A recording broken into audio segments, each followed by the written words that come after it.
What's up? This is Vince Carter. You're listening to a 3-point conversion. Check it out.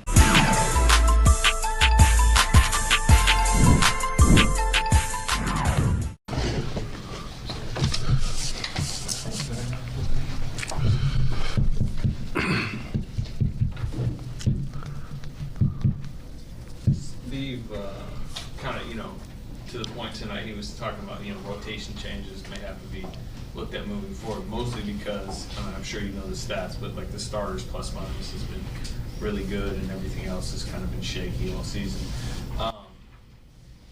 How frustrating has that been?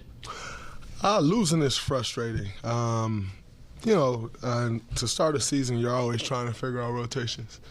And, that's sometimes to be expected.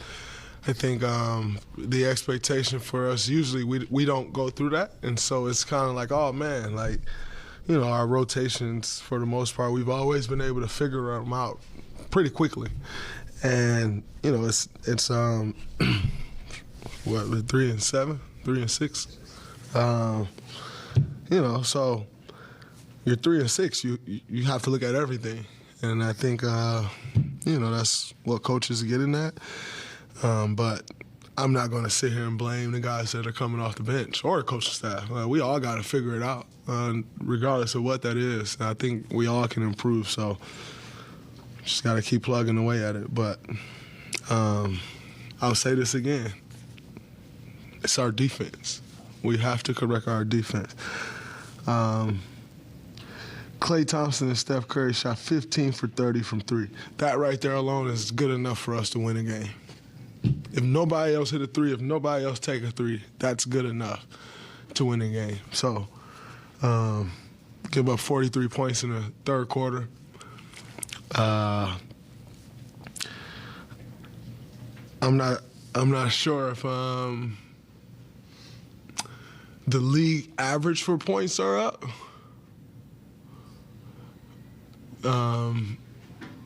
But I feel like we've given up 30-plus points every first quarter. Now, maybe that's a league-wide thing and people are just shooting more, or I don't know.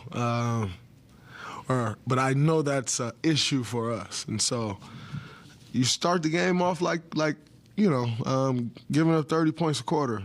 Teams get comfortable. And once a team gets comfortable, you got to deal with that problem. Everybody's an NBA team. Everybody's NBA players. Everybody's getting paid a salary to play basketball. And you allow those guys to get comfortable, you're stuck dealing with that the rest of the game. Draymond, you the leader of the pack defensively, and we have talked about this in the past.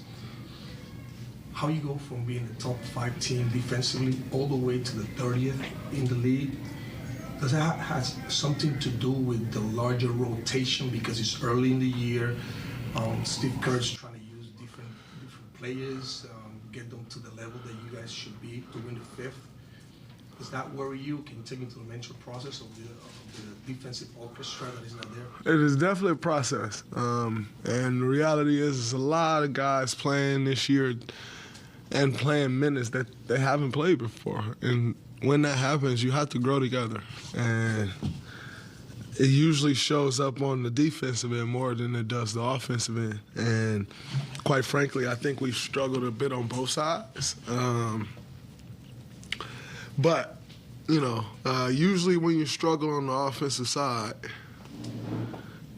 our defense usually can save us. And it hasn't. And so, like I said, I'm not going to sit up here and point fingers or, point to our young guys. It's not how we roll. They got to learn. They got to figure it out. And, so, yes, they in fact, it is some of their fault. It is definitely some of our young guys' fault. But it's also some of my fault and some of Steph's fault and some of Klay's fault. It's all of our fault. We're not defending at the level that it takes to win games. Now, you take into account that every team wants to beat us because we won a championship last year.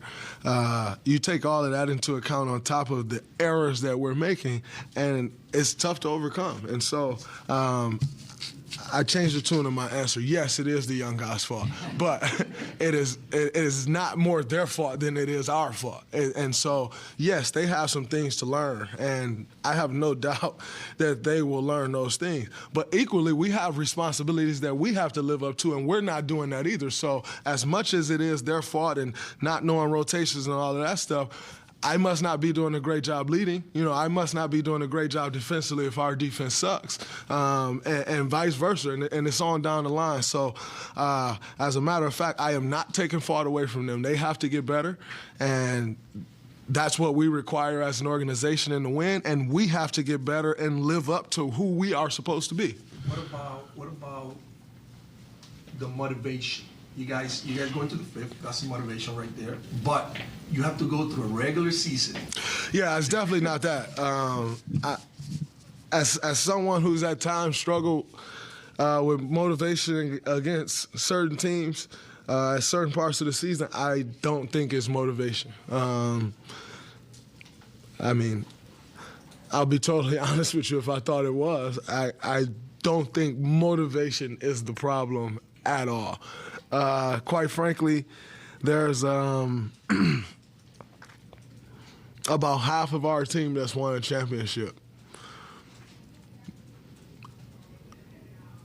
There's 4 guys on our team that's won 4, and 1 that's won 3.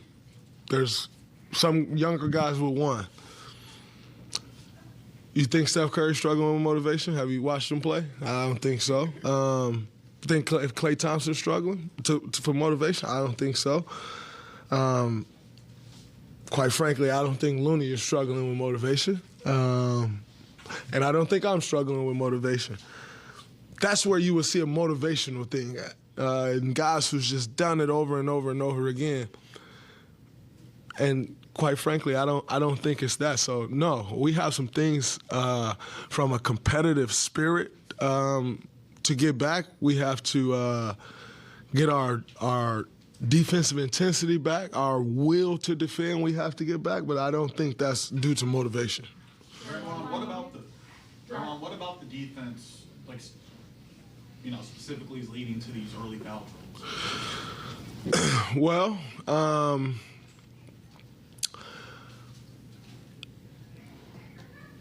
I think I am pretty good defensively off the ball. I think Looney's pretty good defensively off the ball.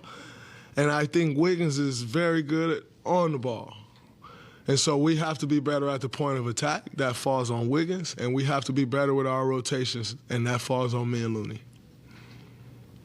Draymond, you knew that there was going to be growing pains with some of these younger players, but has it been even more difficult, maybe incorporating them as they take on bigger roles? There's always growing pains. I think if we can control the things that we know we can control, you don't notice those growing pains as much. But when you're not controlling the things that you can control, 44 free throws tonight. Now, it would probably make more sense to me if I said that was a team that had all lights out shooters and we didn't want to help, so guys were getting drove by and we started reaching. But we just played a team that's missing their top 5 shooters.